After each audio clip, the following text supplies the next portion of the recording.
Hello, Ingernet. It is time for another chapter of Glinda of Oz, the 14th and final book in the Oz series, and we're on chapter 17 out of 24. Holy cow. In like a week, we'll be done with this thing, and then there won't be any more Oz books. Tear. Sad face. But I am excited to read to you tonight chapter 17, Under the Great Dome. That sounds exciting, doesn't it? Oh, and it's a big chapter. Holy cow. Okay. Let's get this read, huh? When Glinda the Good and her followers of the rescue expedition came in sight of the enchanted mountain of the Flatheads, it was away to the left of them, for the route they had taken through the great forest was some distance from that followed by Ozma and Dorothy.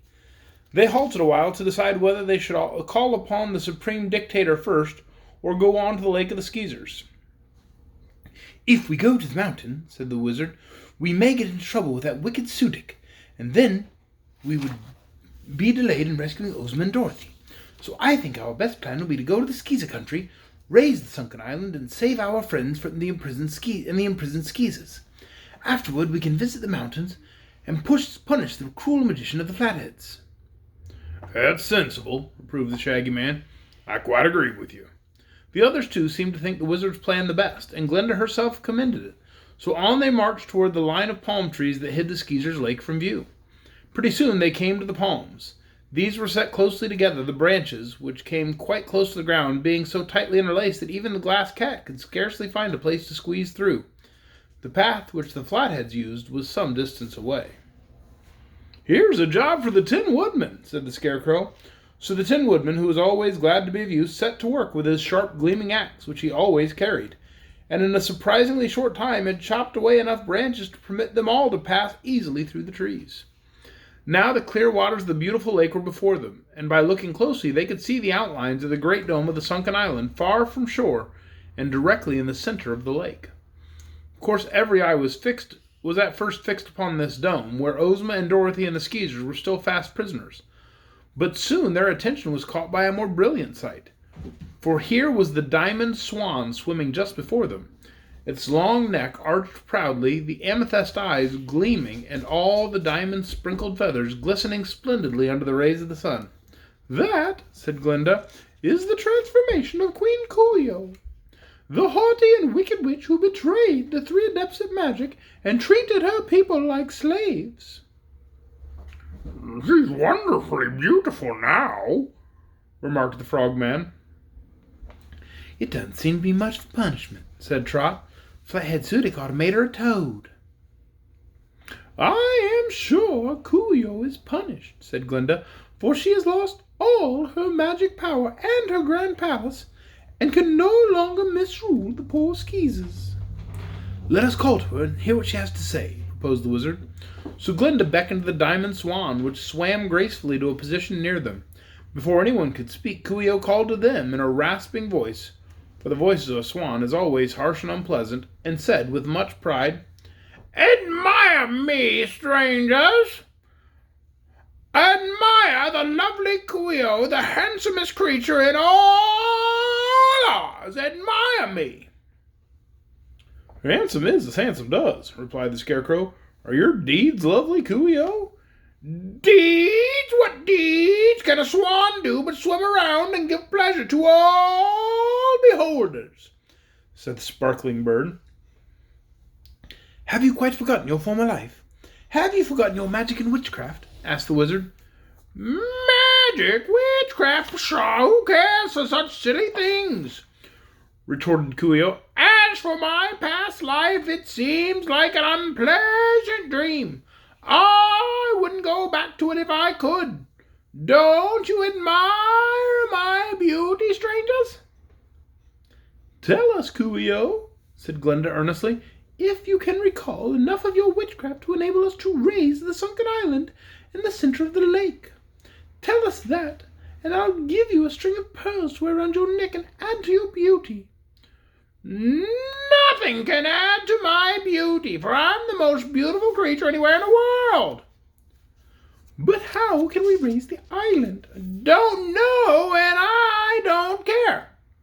If I ever knew, I've forgotten, and I'm glad sight of it, was the response. Just watch me circle around and see me glitter.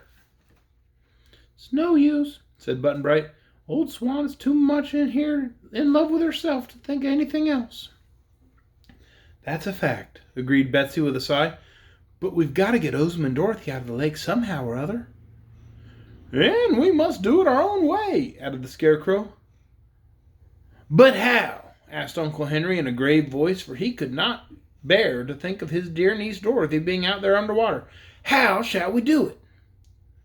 Leave that to Glinda, advised the wizard, realizing he was helpless to do it himself. If it were just an ordinary sunken island, said the powerful sorceress, there would be several ways by which I might bring it to the surface again, but this is a magic isle. By some curious art of witchcraft, unknown to any but Queen Coo ee oh, it obeys certain commands of magic and will not respond to any other.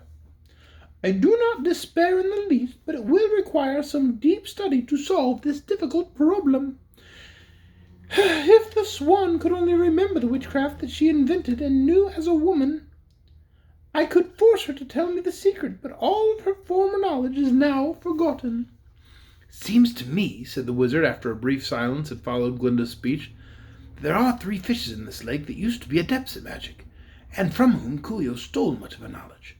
If we could find those fishes and return them to their former shapes, they could doubtless tell us what to do to bring the sunken island to the surface. I have thought of those fishes, replied Glinda, but among so many fishes as this lake contains, how are we to single them out?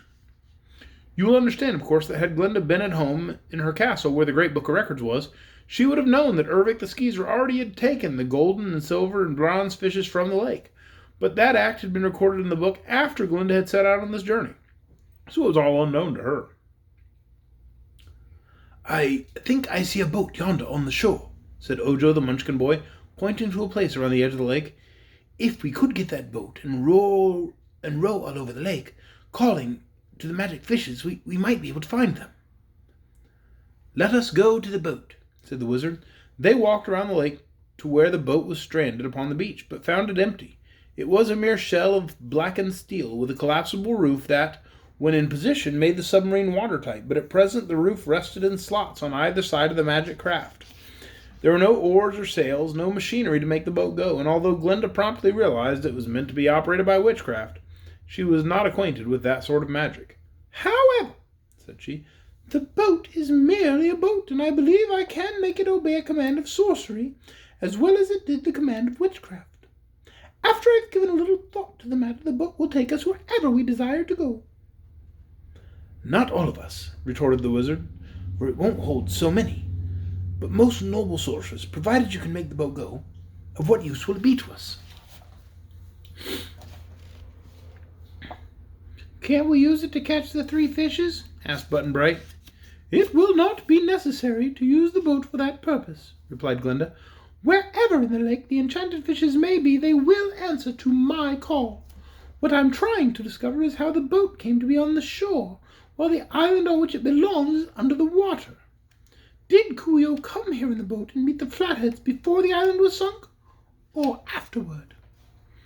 No one could answer that question, of course, but while they pondered the matter, 3 young men advanced from the line of trees, and rather timidly bowed to the strangers. Who are you, and where did you come from? Inquired the wizard.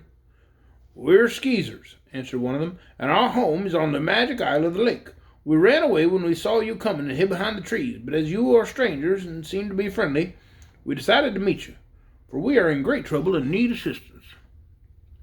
If you belong on the island, why are you here? Demanded Glinda. So they told her all the story, how the queen had defied the Flatheads and submerged the whole island so that her enemies could not get to her to destroy it.